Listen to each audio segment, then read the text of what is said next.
Hola, mi nombre es Ana Paula Domínguez Torres.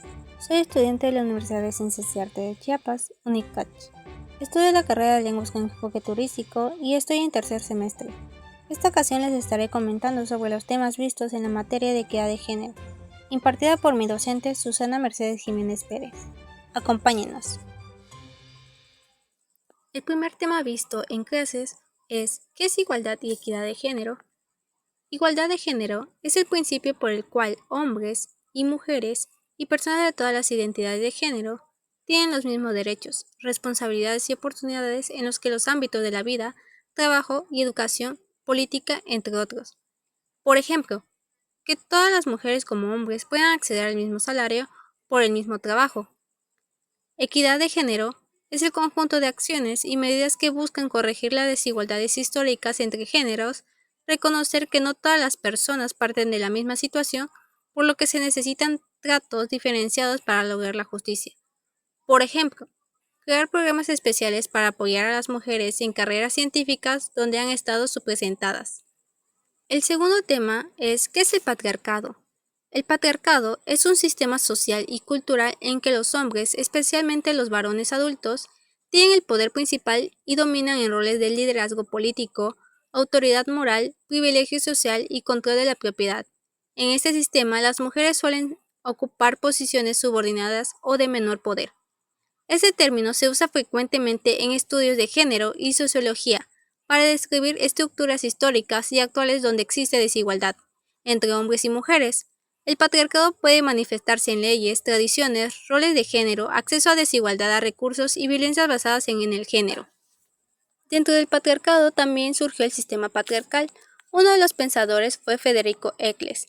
Federico Eccles abordó el tema del patriarcado principal en su obra El origen de la familia, la propiedad privada y el Estado en 1884, donde analiza históricamente cómo surgieron las estructuras familiares y las desigualdades sociales, incluidas las del género. Una de sus ideas principales fue el patriarcado no es natural, sino histórico. Eccles sostiene que la dominación masculina surgió con el desarrollo de la propiedad privada.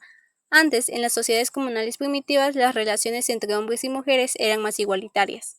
La gran derrota histórica del sexo femenino. Eccles llama así el momento en que los hombres comenzaron a controlar la propiedad y la descendencia, lo que llevó a la subordinación sistemática de las mujeres. La familia patriarcal como institución opresiva. Según Eccles, la familia monogámica surgió para asegurar la transmisión de la propiedad de los hombres a sus herederos legítimos. Esta forma de familia consolidó a las autoridades del hombre sobre la mujer y los hijos. La segunda pensadora del patriarcado fue Gerda Lerner. Gerda Lerner fue una historiadora feminista clave en el desarrollo de los estudios de la mujer y del patriarcado. En su obra más influyente, La creación del patriarcado en 1986, ofrece un enfoque distinto a la de Eccles, aunque también histórico. Gerda Lerner pensó que el patriarcado es una construcción histórica creada por los hombres para controlar el poder reproductivo sexual y productivo de las mujeres. No la veía como algo natural ni biológico, sino como un sistema que desarrolló lentamente durante miles de años, desde el surgimiento de las primeras civilizaciones, mucho más antes de la propiedad privada a diferencia de lo que decía Eccles. También afirmaba que el patriarcado se mantuvo en el tiempo no solo por la fuerza, sino porque las mujeres fueron educadas y socializadas para aceptar su subordinación. Por eso, para cambiarlo, no basta con transformar la economía, hay que reconocer que la historia de las mujeres recupera su memoria y crea conciencia feminista. Otra de las pensadoras más destacadas sobre el patriarcado es Alda Facio y Lorena Fries. Alda Facio, jurista costarricense y experta en derechos humanos de las mujeres, ha sido una de las voces más influyentes en el análisis del patriarcado como un sistema estructural de opresión. Algunas de sus ideas claves sobre el patriarcado son que considera que el patriarcado como un sistema global y estructural que atraviesa todos los aspectos de la vida, política, económica, cultural, social, beneficiando a los hombres como un grupo a costa de las mujeres, argumentando que el derecho tradicional ha sido construido desde una lógica patriarcal, invisibilizando o subordinando las experiencias y las necesidades de las mujeres. Lorena Fries, abogada chilena y experta en derechos humanos y género, ha trabajado tanto desde la sociedad civil como del Estado para enfrentar la violencia del género y promover la igualdad. Sobre el patriarcado y sus enfoques. Ve el patriarcado como la raíz de la violencia contra las mujeres, no solo en el ámbito doméstico, sino también. Julieta Paredes y Adriana Guzmán, activistas feministas aymaras de Bolivia, han desarrollado una crítica profunda al patriarcado desde una perspectiva descolonial y comunitaria en su libro conjunto El tejido de la rebeldía. Una de las contribuciones claves de Paredes es el concepto de entronque patriarcal, que describe la convergencia entre el patriarcado ancestral de las sociedades precoloniales y el patriarcado europeo impuesto durante la colonización. Este entrelazamiento ha resultado en una doble opresión para las mujeres indígenas, al combinar estructuras de poder patriarcales como tanto originarias como coloniales. El feminismo comunitario que ambos defienden no se limita a la lucha de género, sino que aborda la intersección del patriarcado, como el racismo, el colonialismo y el capitalismo. Paredes y Guzmán argumentan que el patriarcado es un sistema de opresión históricamente construido, que afecta no solo a las mujeres, sino también. El siguiente tema visto en la materia fue hombre y feminismo. El feminismo busca la desigualdad entre hombres y mujeres, no la superioridad de uno sobre otro. Los hombres también pueden ser aliados del feminismo si reconocen sus privilegios, escuchan a las mujeres, cuestionan la masculinidad tradicional y apoyan activamente la equidad. El feminismo también beneficia a los hombres, liberándolos de estereotipos como tener ser fuertes, fríos o dominantes. El siguiente tema es ¿qué es sexo y género? El sexo es una categoría biológica que distingue a las personas como machos, hembras o intersexuales, según características como los cromosomas, genitales y hormonas. El género es una construcción social que se refiere a los roles, comportamientos e identidades que una sociedad asigna a las personas como hombres, mujeres o no binarios. Simone de Beauvoir, filosófica existencialista y feminista francesa, fue una figura clave en el pensamiento contemporáneo sobre el sexo y el género. Su obra más influyente en el ámbito es El segundo sexo, en 1949, donde desarrolló ideas fundamentales que posteriormente incluirían en la teoría del género. Para Simone de Beauvoir, decía que el sexo se refiere a las diferencias físicas entre hombres y mujeres, anatómicas, hormonales, cromosómicas, mientras que el género era el conjunto de roles y comportamientos y atributos que una sociedad consideraba apropiados para hombres y mujeres. Decía que era una construcción cultural y no biológica. Beauvoir rechazaba que la idea de la mujer tenga una esencia fija o natural que lo defina. Analizaba cómo las mujeres han sido históricamente definidas como el otro en relación al hombre, quien ocupa el lugar del sujeto universal. Kay Miller, influyente feminista radical estadounidense, abordó profundamente las nociones del sexo y género en su obra más conocida, Política sexual, en 1970. Para Miller, decía que el género era una herramienta del patriarcado para mantener el control sobre las mujeres y abogaba una revolución feminista que desmantelara esa estructura. Su pensamiento fue una clave en el desarrollo del feminismo de la segunda ola. Miller decía que argumentaba que las relaciones entre los sexos eran esenciales políticas y que el patriarcado era un sistema de poder en el que los hombres dominaban a las mujeres en todos los aspectos de la vida, familia, educación, sexualidad, trabajo, entre otros. También decía que las normas sexuales eran utilizadas para controlar a las mujeres, criticaba toda la represión sexual sobre la romantización de la sumisión femenina en la cultura y la literatura. Shulamit Firestone, otra de las figuras claves del feminismo radical, expuso sus ideas principales en La dialéctica del sexo, 1970. Para Firestone, veía la biología reproductiva como el origen de la opresión del género. Proponía usar la tecnología para eliminar la dependencia femenina del embarazo y así abolir el sistema sexo y género y la familia tradicional. Su objetivo era la revolución radical que liberara a todo de las jerarquías impuestas por el sexo. Gay Rubin, antropóloga cultural y teórica, feminista estadounidense conocida por sus aportes pioneros a la teoría del género y la sexualidad, como son el tráfico de las mujeres, notas sobre la economía política del sexo, en 1975. Para Rubin decía que el género era una construcción social impuesta sobre las diferencias sexuales, mientras que decía que el sexo era un terreno político profundamente regulado, que necesitaba ser liberado de normas morales opresivas. Critica la opresión patriarcal, al feminismo radical antisexo y al sistema legal que criminaliza prácticas sexuales consensuadas. Propuso una ética sexual basada en el consentimiento, la libertad y la diversidad. Monique Wittig, filósofa, escritora y teórica feminista francesa, conocida por su postura radical en el entorno al género, el lenguaje y la heterosexualidad, fue una figura central del feminismo lésbico. Para Whiting, en género decía que las mujeres no existen como clase natural, sino como una categoría política creada por el sistema heterosexual. El género es una construcción ideológica impuesta por la heterosexualidad obligatoria. Decía, no se nace mujer, se convierte en mujer, retornando y radicando a Simone de Beauvoir. En su visión, mujer existe solo en relación de subordinación al hombre dentro del sistema heterosexual. Y en el sexo y heterosexualidad, Whiting critica la heterosexualidad como régimen político, no solo como orientación sexual. Plantea que la heterosexualidad produce y mantiene la diferencia entre hombres y mujeres para justificar la subordinación. Joan Walsh Scott, historiadora feminista muy influyente, especialmente en el campo de la teoría del género. Su pensamiento sobre el sexo y el género se articula principalmente en su ensayo fundamental de 1986. Para Scott, sostenía que el género no debe entenderse simplemente como una consecuencia natural del sexo biológico. En cambio, plantea que tanto el sexo como el género son construcciones sociales, incluso lo que se define como sexo. Está mediado por discursos culturales y sociales. También Scott decía que el género es una herramienta útil para analizar cómo se estructuran las relaciones de poder en la historia, ya que muestra cómo las diferencias entre hombres y mujeres se han utilizado para organizar la vida social, política y económica. Judith Butler, una destacada filósofa y teórica feminista.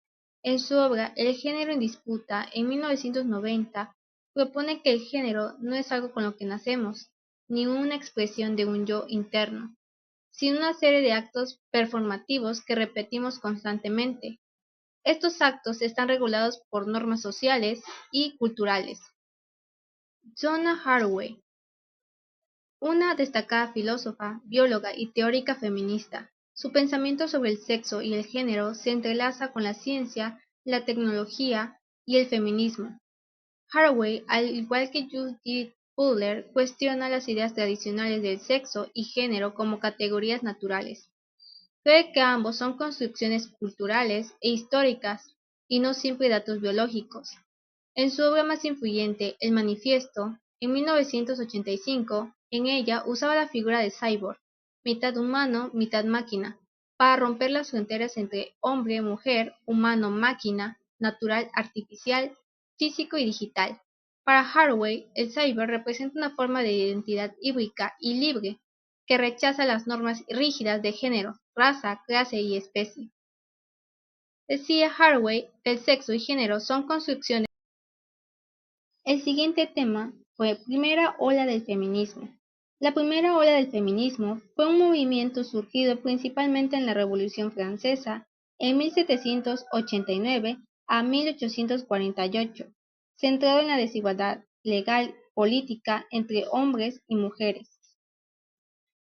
Su lucha principal fue los derechos civiles y políticos para las mujeres, especialmente el derecho al voto, como son derecho al voto femenino, derecho a la educación, derecho a la propiedad privada y mejores condiciones laborales para las mujeres casadas y solteras.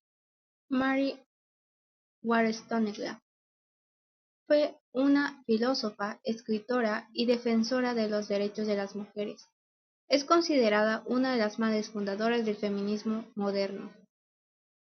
En esta obra, Wollstonecraft respondía a pensadores ilustrados como Rousseau, quienes defendían la educación para los hombres, pero creían que las mujeres debían ser educadas solo para agradar a los hombres. La razón es que igual en hombres y mujeres, por lo tanto, ambos deben tener igual acceso a la educación. La subordinación de las mujeres es producto de la ignorancia y la falta de educación y no era algo natural.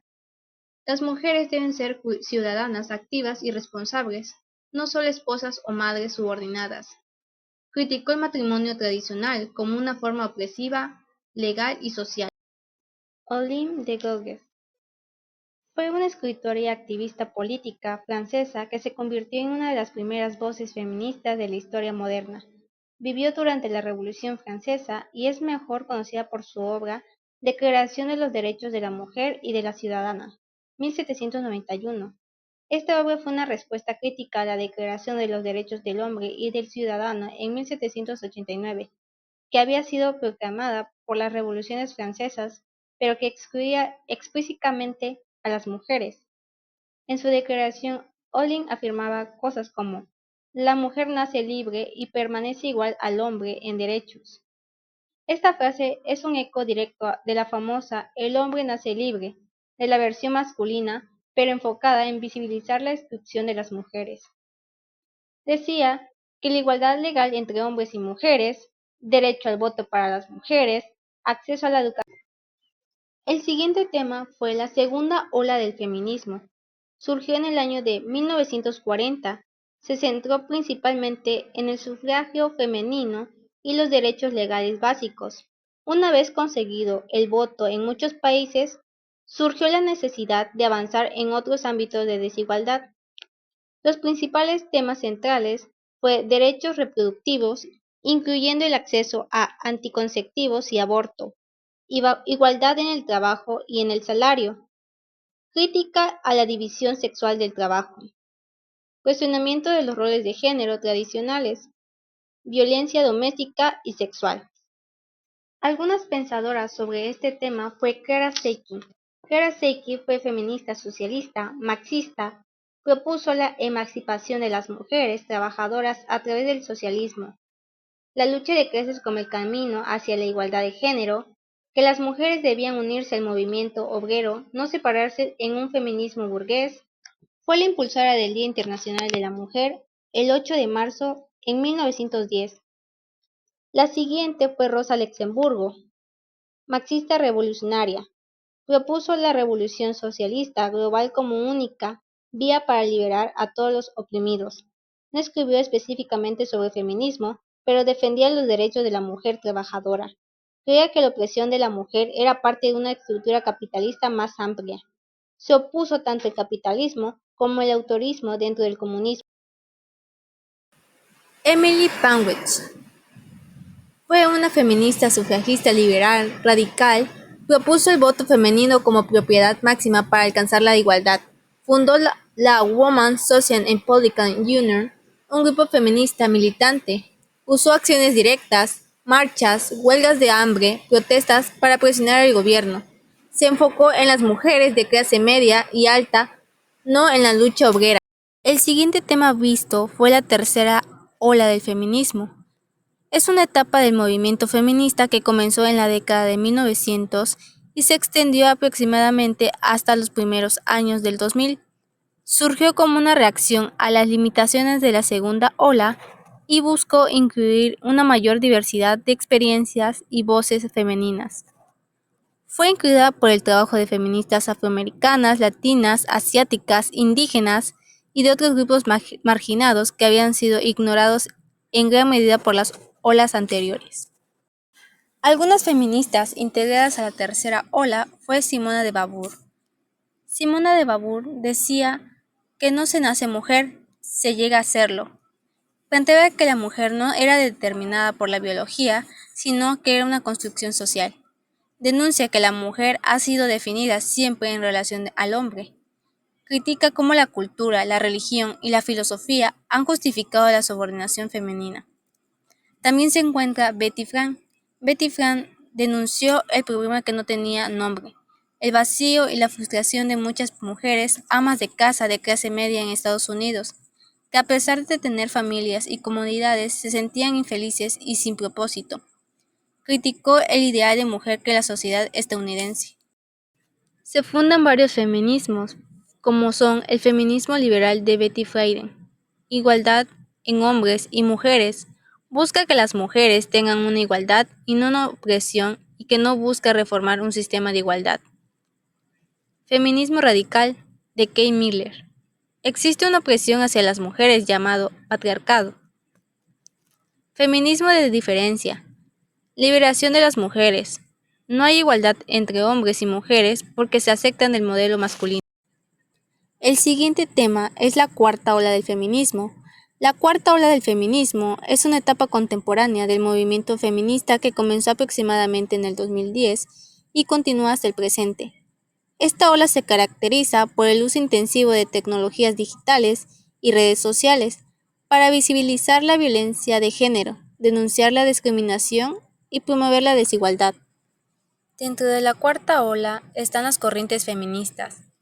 Ciberfeminismo, corriente que une feminismo y tecnología.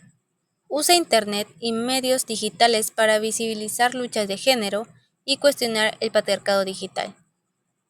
Ecofeminismo, relaciona la opresión de las mujeres con la explotación de la naturaleza. Surge en los años 70.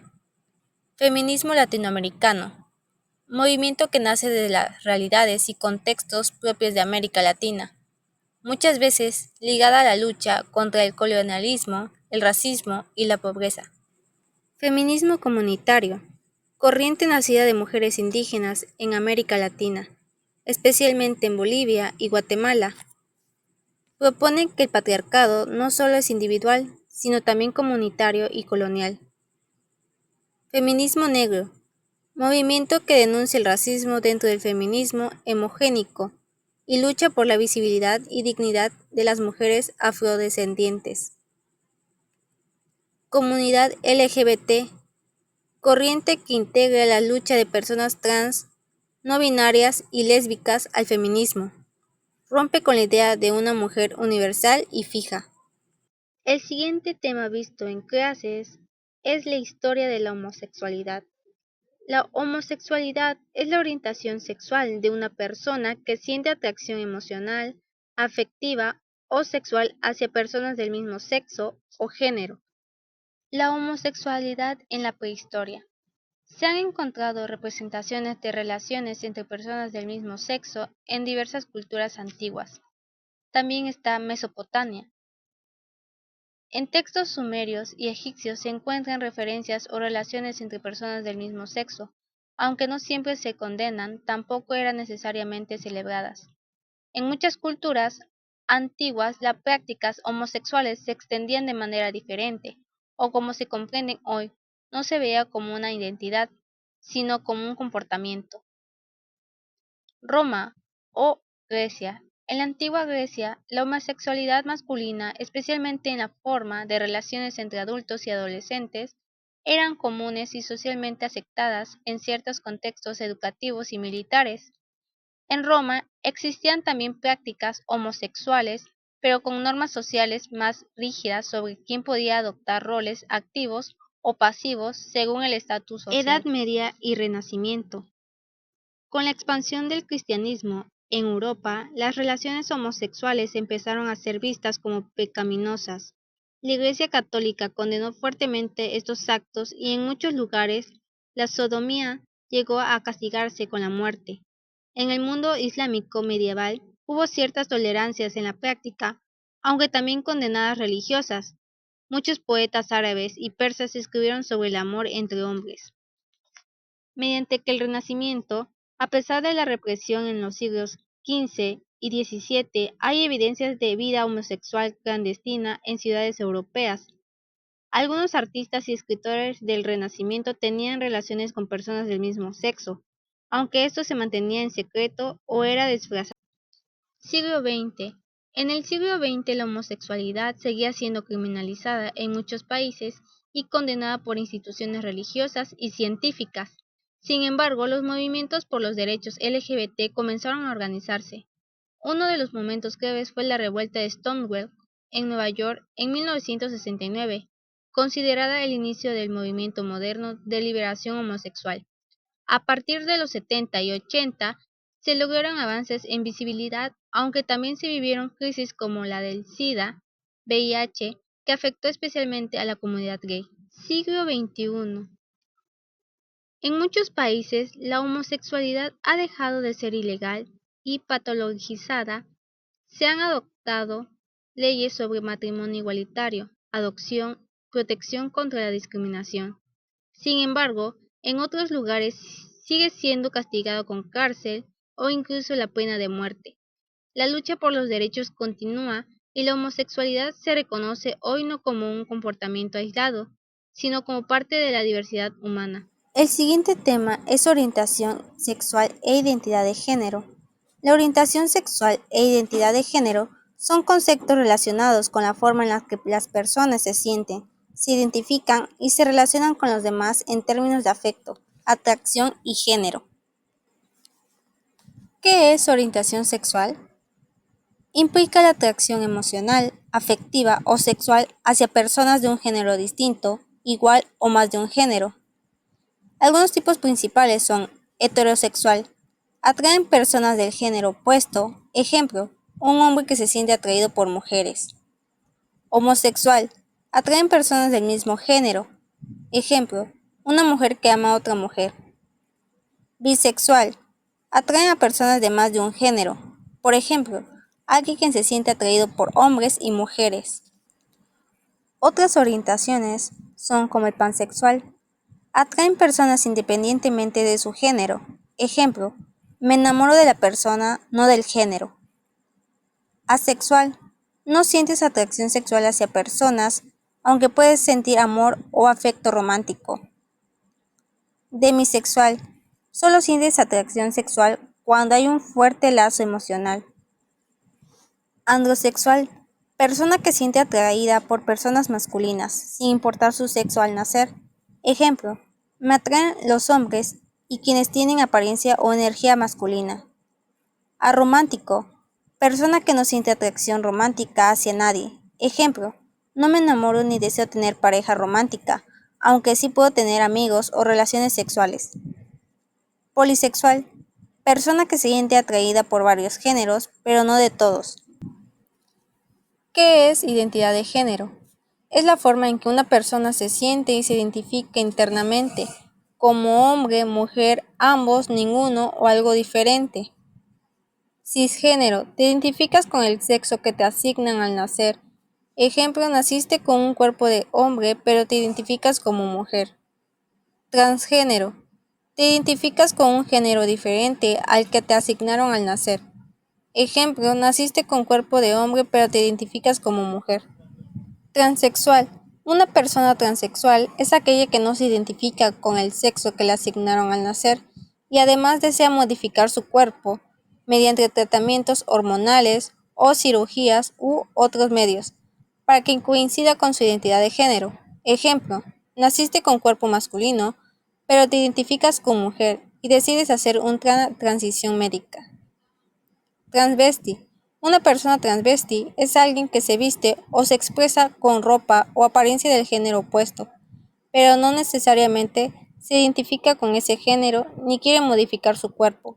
Ejemplo, un hombre que se viste como mujer, ya sea por expresión personal, arte, protesta o cultura. No binario. No te identificas solo como hombre o mujer. Ejemplo, te sientes entre los dos géneros o fuera de ellos. Género fluido. Tu identidad puede cambiar con el tiempo. Ejemplo, a veces te sientes más hombre, otras veces más mujer. Agénero. No te identificas con ningún género. Ejemplo, no te sientes ni hombre ni mujer. Bigénero. Persona que se identifica con dos géneros o a la vez o que alterna entre ellos. Ejemplo, me identifico como hombre y mujer, o a veces como uno y a veces como otro. Neutro. Persona que no se siente ni hombre ni mujer, sino que se identifica con un género neutral o sin género definido. Ejemplo, no me siento ni masculino ni femenino, me identifico como género neutro. Intergénero. Persona cuya identidad de género está entre los géneros binarios, hombre y mujer, o que mezcla aspectos de ambos. Ejemplo, me identifico parcialmente con lo masculino y lo femenino, sin ser solo uno. Muchas gracias por su atención.